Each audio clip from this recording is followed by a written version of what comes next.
बघ, moment of inertia topic चालू आहे. मोमेंट ऑफ इनर्शिया मध्ये आता पुढचा जो टॉपिक आहे तो आहे तुमचा 2 पॉइंट सिस्टीमचा मोमेंट ऑफ इनर्शिया. आपण अगोदर 2 पॉइंट सिस्टीमचा सेंटर ऑफ मास बघितलाय.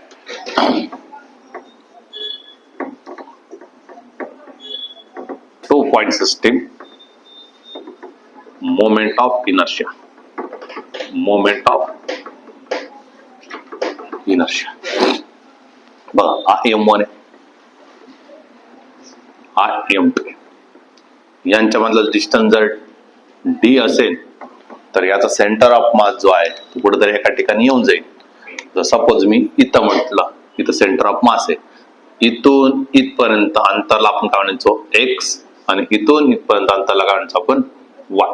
जेव्हा पण मी X काढायचो तेव्हा काय म्हटलं तर त्याच्या अपोजिट साईडचा मास उचलायचा, जो की आहे तुमचा X हा M1 चा आहे, म्हणून काय घेतलं आपण M2, आणि खाली करतो M1 प्लस M2, आणि टोटल डिस्टन्स आहे तुमचा D. सिमिलरली Y काढतो, Y काढायचा असेल तर त्याचा अपोजिटचा मास कोण आहे M1 आहे, आणि खाली काय M1 plus M2 into D. हे आपण बघितलं तर सेंटर ऑफ मास. हे काय सेंटर ऑफ मास. पण आपल्याला आता काढायचं काय, आता काय काढायचं आपल्याला मोमेंट ऑफ इनर्शिया.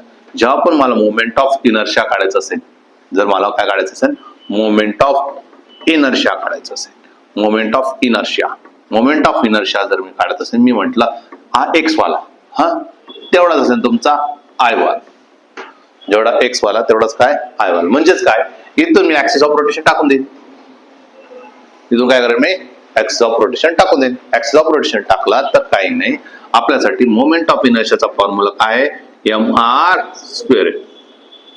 आपल्यासाठी फॉर्म्युला काय mr स्क्वेअर. मग Ix आणि Iy याची व्हॅल्यू लिहिताना m च्या ऐवजी फक्त लिहायचं आहे म्यू r स्क्वेअर. म्यू काय असतो चालू द्या, म्यू असतो तुमचा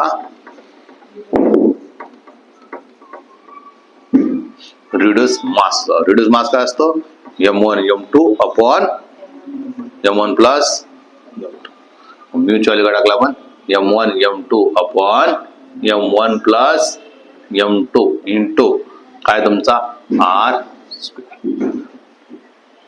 काय R स्क्वेअर. हे झालं तुमचं मोमेंट ऑफ इनर्शिया. कोणत्या 2 पॉइंट सिस्टीमचं जर काढायचं काय म्यू R स्क्वेअर.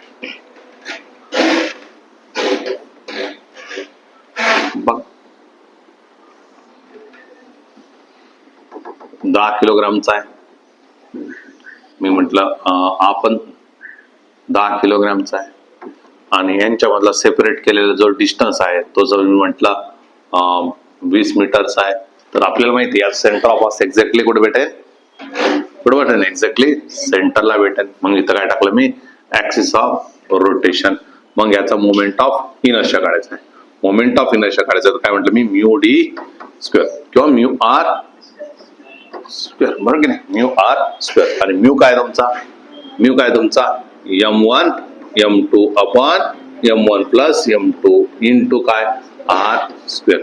चला, मग M1 किती आहे 10 आहे, M2 किती आहे 10 आहे, M1 किती आहे 10 आहे, अधिक 10 आहे, 20 गुणिले स्क्वेअर. कळालं, 20 चा स्क्वेअर म्हणजे किती झाला 100 गुणिले किती 400 डिवाइड बाय किती 20. 0 गेट कॅन्सल म्हणजे किती झाले 20. म्हणजे किती झाले 2000 किलोग्राम मीटर स्क्वेअर. कळालं का 2000 किलोग्राम मीटर स्क्वेअर. क्लिअर आहे. काय केलंय सिमिलरली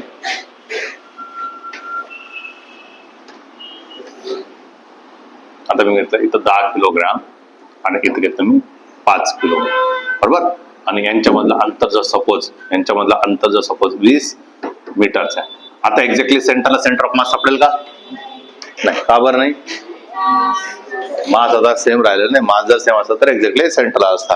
मग तुम्ही काय शकता परत एकदा R इज इक्वल टू काय म्यू R स्क्वेअर म्हणजे किती M1 M2 upon M1 plus M2 into काय R चा स्क्वेअर. M1 किती आहे 10 आहे, M2 किती आहे 5 आहे, किती आहे 10 अधिक 5 आहे, R ची व्हॅल्यू किती 20 चा स्क्वेअर आहे 50 आहे, गुणिले किती 400 डिवाइड बाय काय 15 आहे. हा 5 त्रिक 15, 5 10 50, म्हणजे किती झाले तुमचे 4000 भागिले 3, 3 एक 3, उरले किती 1, 3 त्रिक 9, 3 त्रिक 9, 3 त्रिक 9.3, काय युनिट येणार आहे किलोग्राम मीटर स्क्वेअर. कळालं. 2 पॉइंट सिस्टीमचा मोमेंट ऑफ इनर्शिया कसा काढला जातो कळालं.